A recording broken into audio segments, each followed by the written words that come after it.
상황은 좀 어떻게 보세요? 이 정도 이제 크면은 오늘 올해 농사가 잘 됐다 잘못됐다 그런 게 좀 판가름이 될 것 같은데요. 어떻습니까? 올해는? 올해 이제 우리 그 대체적으로 봤을 때는 올해 날씨가 이제 다른 것은 모르겠지만 이 포도에 관해서는 굉장히 안 좋습니다. 왜 그래요? 그 온도차가 일단 그 굉장히 저녁하고 낮하고 차이가 굉장히 심하잖아요. 네. 지금 오늘 어제 같은 경우도 저녁에는 11도 그리고 낮에는 건 25도 6도 이러다 보니까 이 포도들이 아무래도 그 더웠다 추웠다 그러다 보니까 자생력이 좀 굉장히 약해졌어요. 이 자기 그러다 보니까 꽃 필 때 이제 지금은 이제 저는 아닌데 꽃 필 때 꽃이 제대로 피어서 딱 열매를 맺어야 되는데 열매를 맺지 못하고 낙과를 하는 경우가 올해 굉장히 많습니다. 주변에서 그런 농가들의 사례를 많이 보고 계시나 그렇습니다. 보네요. 예. 특히 김천 같은 경우가 아주 그런 게 대표적인 예라고 하겠죠. 굉장히 많습니다. 김천이 또 피해가 많은 거네요. 네, 굉장히 아주 많은 게 아니고 굉장히 많습니다. 올해. 저도 좀 피해를 많이 봤는데 아무튼 그래도 이쪽으로는 지금 굉장히 이제 작황이 좋은 그런 상황이 좀 여기는 일찍 하다 보니까 네네. 그런 피해를 좀 덜 받았습니다. 강진 내에서도 피해를 또 보신 분들도 또 계시겠네요. 이게 대체적으로 이제 다는 아니지만 이제 들은 이제 이 사람들 얘기로는 대형 하우스 이게 저는 비가림 하우스지만 가온을 했잖아요. 네네. 그러니까 이제 좀 빠르고 그 다음에 대형 하우스들은 대체적으로 열을 가두기 때문에 온도를 가두기 때문에 좀 네. 빠른 편이거든요. 네네. 이게 그런 분들이 꽃을 필 때 수정 작업을 빨리 못 하신 분들은 좀 피해를 입지요.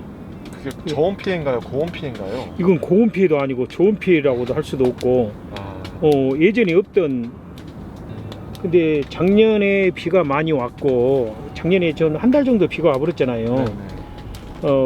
거기에다가 올해 이렇게 날씨가 지금 한 달 이상 이렇게 온도가 차이가 난 것 같은데요. 이러다 보니까 꽃이 필 때 하고 이제 이 열매를 맺기 시작할 때 이때 이 포도들이 제대로 날씨에 기온에 적응을 못 해버리는 거죠. 그래서 굉장히 많이 낙과 굉장히 많이 지금 거의 낙과 많이 했습니다 지금. 올해 그러면 많이 힘드신 분들이 많이 계시겠네요. 샤인머스켓 관련해서는. 올해도 대신에 이제 노지 분들은 아마 올해 굉장히 호황을 아마 누리지 않을까 싶어요. 왜 노지는 어떤 지금 관점인가요? 이제 꽃이 피기 시작하거든요. 늦어서 오히려 늦어서. 늦어서 그런 것들이 없기 때문에 지금 이제 꽃이 피기 시작하거든요. 노지들은 이게 아마 올해는 노지가 좀 늦게 수확하시는 분들이 굉장히 아마 좋지 않을까 그렇게 생각을 합니다. 그게 노지의 장점이라면 장점이겠는데 단점도 또 있을 것 같아요. 그렇죠. 노지는 아무래도 이제 이 과일은 거의 추석에다 맞춰 보는데요. 이게 이제 사인이 만생종이잖아요. 네. 이게 원래 시기적으로는 추석 후에 이게 생산이 되는 품종인데 소비자들이 추석에 이 선물도 하고 그렇기 때문에 거의 생산 농가들이 추석에 맞춥니다. 네. 그러려면 이게 만생종이 좀 늦은 품종이다 보니까 일찍 맞추려면 이 포도들이 일찍 깨어서 성장할 수 있도록 우리가 온도를 맞춰주는 것이 이제 가온이잖아요. 네, 가온을 해서 맞춰주죠. 근데 노지는 그럴 수가 없습니다. 이게 전부 이렇게 이게 개폐가 다 돼 그런 하우스를 노지라 하우스라 하거든요. 이게 그거는 가온 처리를 할 수가 없죠. 그러니까 노지 포도는 이런 시설이 전혀 없는 게 아니라 시설이 있는 거군요. 있죠. 이렇게 있죠. 이렇게 딱 여기만큼만 이제 비가 안 맞고 가운데는 비가 다 맞고 이게 노지입니다. 아예 시설이 없는 게 아니라. 비닐은 이 샤인 자체가 만약에 노지에서 비를 맞고 크면 자라질 않습니다. 잘하는 데는 지장이 없겠지만 그 생산을 못합니다. 병균이 많고 그러기 때문에 그 생산을 못해서 이거 반드시 이 열매에 다는 여기만큼은 비를 맞추면 안 됩니다. 그래서 전부 이제 하우스로 가고, 예전에 그 김천에서 먼저 시작했을 때는 전부 노지였습니다. 노지 비가림이었습니다. 근데 이제 자꾸 이제 그 연구하고 또 농사 지으신 분들이 편하게 지으려고 하다 보니까 이제 하우스가 들어서게 되고, 대형 하우스가 들어서고, 또 이렇게 이제 거기다 또 일찍 출하를 하기 위해서 가온을 하고, 이제 그런 이제 추세죠. 선생님, 저번하고 좀 풍경이 달라진 게 포도도 많이 컸는데 바닥에 멀칭을 하신 것 같아요. 왜 하신 거예요? 이 멀칭을 하는 이유는 첫째적으로는 습을 잡기 위해서고요. 그냥 흔히 보통 사람들이 생각하기를 그냥 제초 제거, 잡초 제거 이렇게 이제 하는 이유도 있고, 또 다른 것은 이제 이 바닥에서 균들을 올라오지 못하도록 하는 그런 역할도 합니다. 포도한테 나쁜 영향을 주는 예, 균들이 이제 이 바닥에서 올라오는 것은 거의 곰팡이균인데요. 우리가 퇴비도 하고 각종 이런 부산물도 하고 이런 포도도 이렇게 막 떨어지다 보면 이런 것들이 곰팡이가 거의 일거든요. 그럼 이런 것들을 이제 방지하기 위해서 이제 합니다. 근데 가장 큰 목적은 이제 습을 잡기 위해서 합니다. 습을 과습되지 않게 하기 위해서. 우리가 이제 출하할 때는 당도를 높이기 위해서 포도에다 물을 줄 수가 없습니다. 그러면 이 멀칭이 안 된 상황에서는 바람 불고 이 햇빛 나고 그러면 금방 다 습이 없어지겠죠. 근데 이 비닐을 깔게 되면 습을 그대로 이제 잡아주고 있죠. 그래서 한 2달 정도 물을 안 줘도, 수확을 할 때는 한 2달 정도 물을 안 줘도 괜찮습니다.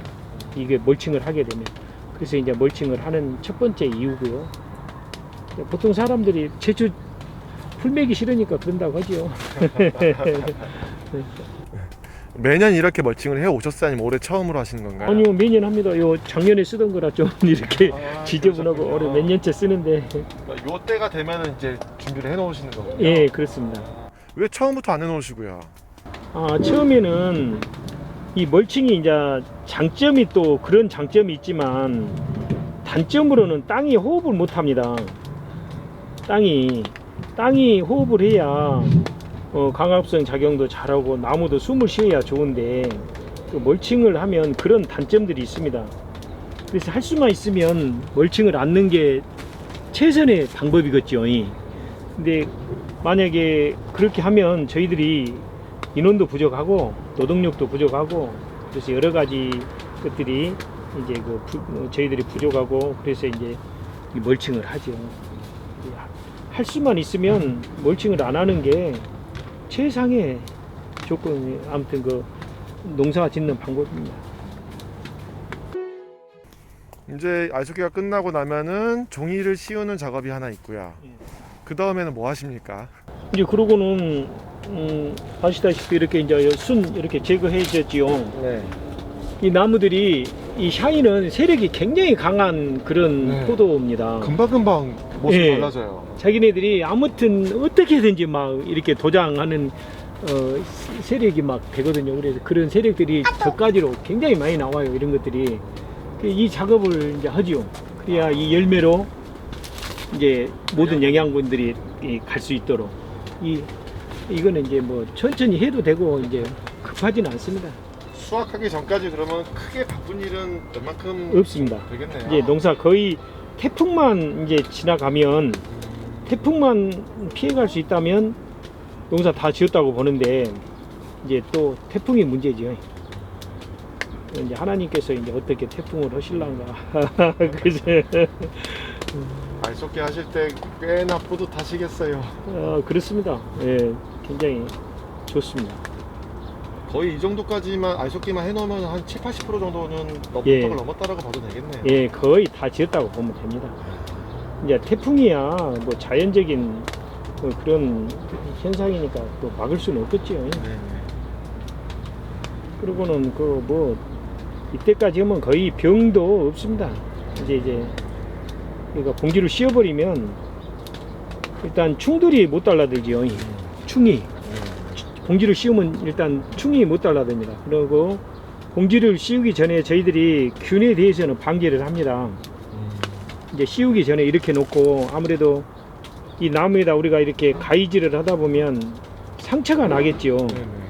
상처가 나면 가장 생기기 쉬운 게 곰팡이 균입니다. 네. 이 아무래도 이제 우리도 손 이렇게 네, 그렇죠. 장하면 그 피가 흐르면 소독하듯이 이거 역시 소독을 해야 됩니다.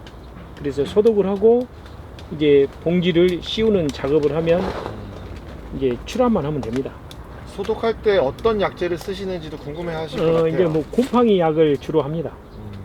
거의 이제 그때는 혼용 하는 것보다는 이제 보통 농약은 혼용 여러 가지 하는데 봉지 씌우기 전에는 혼용하지 말고 곰팡이 약으로만 전문으로 이렇게 하시면 되겠습니다.